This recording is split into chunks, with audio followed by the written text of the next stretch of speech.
আমার অলরেডি 1,60,000 টাকা শেষ। 4 জোড়া জুতা নিছি 36,000 টাকা দিয়ে। আমার হাজবেন্ড ফ্রান্সে থাকে, উনি আমাকে টাকা দেয়, আমি ওনার টাকাই চলি। ঈদ কেনাকাটা তো শবে বরাতের পর থেকে অলমোস্ট শুরু হয়ে গেছে। যে মহিলা রমজান মাসে বাজারে বাজারে ঘুরে এই কাপড় চোপড় কিনবার জন্য, তার মতো নিকৃষ্ট বেয়াদব আর আল্লাহর জমিনে কেউ নাই। অতিরিক্ত কাপড় কিনা, গহনা কিনা, জুতা, lungi, panjabi, shirt, pant, sari, three piece, এগুলো সম্পূর্ণভাবে ইবলিস শয়তানের বানানো, মুসলমানের বিরুদ্ধে শয়তানের ষড়যন্ত্র। পরিষ্কার পবিত্র কাপড় পরা সুন্নত। নতুন ইনটেক কিন্না রাখছি রোজার ভিতরে, ঈদের দিন সকালবেলা খুললাম, এই খতম ফিনলাম, এটা সুন্নত, এটা কোথাও নাই। এটা সম্পূর্ণভাবে শয়তান আমাদের মাথায় ঢুকাইছে, ইবলিস ঢুকাইছে মহিলাদের মাথা। কেন? সে হলো আল্লাহর জমিনে নারীদের মধ্যে সবচেয়ে বেশি আল্লাহর সাথে সীমা লঙ্ঘনকারী। কেন?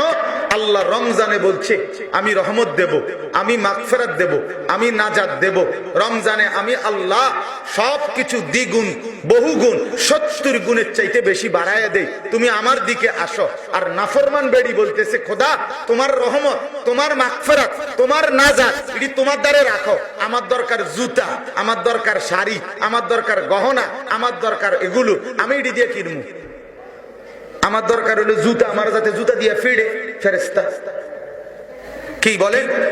বলেন আল্লাহ বলছে জান্নাতের দিকে আসো, রহমত নাও, সে বলতেছে আমারে জুতা দাও। আল্লাহ বলতেছে মাগফিরাত নাও, সে বলতেছে আমারে নতুন শাড়ি দাও। আল্লাহ বলতেছে ও বান্দি জাহান্নামের নাজাত নাও। শেষ দশকে জাহান্নাম থেকে আল্লাহ মুক্তি দেয়। এই বাজারে বাজারে ঘুরলে, বেপর্দা বেড়াগোর সামনে হাঁটা চলা করলেই আল্লাহ জান্নাত দিবে, জাহান্নাম থেকে মুক্তি দিবে। তাহলে সে আল্লাহর সাথে তামাশা করে না? সে আল্লাহর সাথে ঠাট্টা করে কিনা বলেন? আপনার চোখ দিয়ে তো পানি পড়লো না, আপনার বেড়ি যায় 20 বছর ধরে বাজারে বাজারে ঘুরে বেড়া দেখায়, রাস্তায় রাস্তায় অসভ্য মানুষ দেখায়।